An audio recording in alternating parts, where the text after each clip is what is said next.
নমস্কার, আমি সোমেশ্বরী। আপনাদের আগের ভিডিওতে আমি বলেছিলাম যে কিভাবে লাইফ পাথ নাম্বার, কিভাবে ডেস্টিনি নাম্বার, কিভাবে সোল আর্চ নাম্বার বার করতে হয়। আমি একটা একটা করে সবকটা আপনাদের ডিটেলসে ভিডিও করব। আজকের ভিডিওর টপিক হচ্ছে কিভাবে লাইফ পাথ নাম্বার আমরা বার করতে পারি। এই লাইফ পাথ নাম্বারের আরেকটা কথা, আরেকটা ভাবে আমরা বুঝি বা জানি, সেটাকে বলা হয় ভাগ্যাঙ্ক।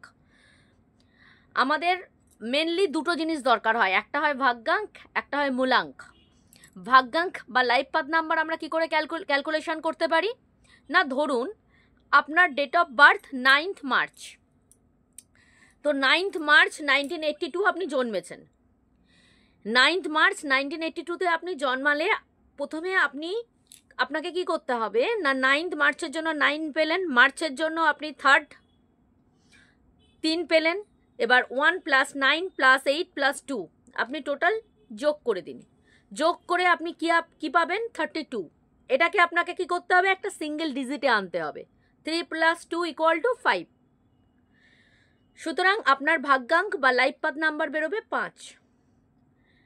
এই প্রত্যেকটি নাম্বারের 1 to 9 অবধি এর প্রত্যেকের একটা আলাদা আলাদা ক্যারেক্টারিস্টিক বৈশিষ্ট্য থাকে। সেটা নিয়ে আমি পরের ভিডিওতে আসছি। এই ভিডিওতে আমি খালি আপনাদের বলবো লাইফ পাথ নাম্বার বা ভাগ্যাঙ্ক কি করে ক্যালকুলেশন করা যায় আর মূলাঙ্ক কি করে ক্যালকুলেশন করা যায়।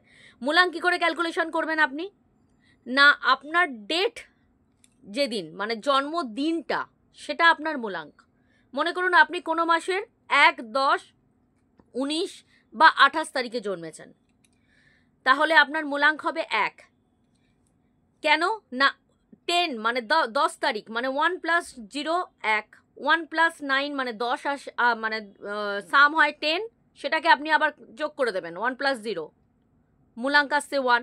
2 + 8 10 আসছে, 10 মানে 1 + 0 মানে 1।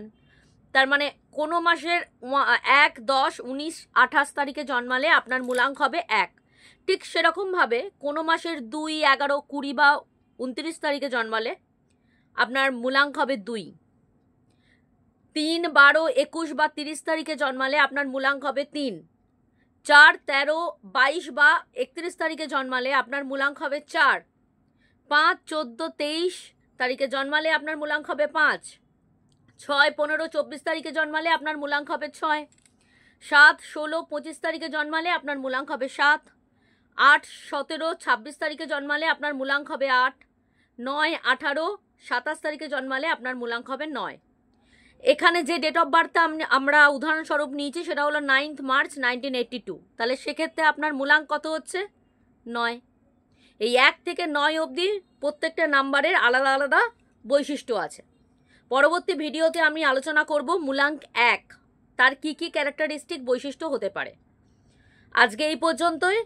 সবাই ভালো থাকবেন, সঙ্গে থাকবেন, লাইক, শেয়ার, সাবস্ক্রাইব করবেন, কমেন্টে জানাবেন আমার অনুষ্ঠান আপনাদের কেমন লাগছে। নমস্কার।